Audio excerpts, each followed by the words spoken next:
Welcome back to another technical deep dive here in the Debug Zone. Today we're tackling a big question and breaking it down with insights from other users. Hopefully this clears up some misconceptions and helps you get the answer you need. So buckle up, stay a little curious, and let's jump right in.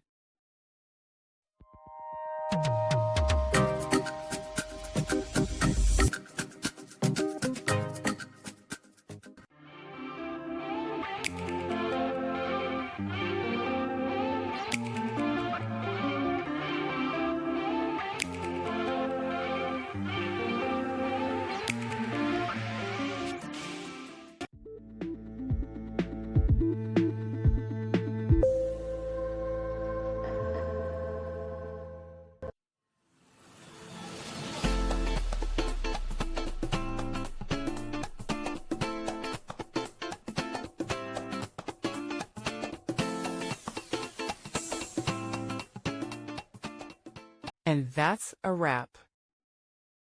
I hope you found the answer you were looking for. If you did, take a second to hit that subscribe button. It really helps out.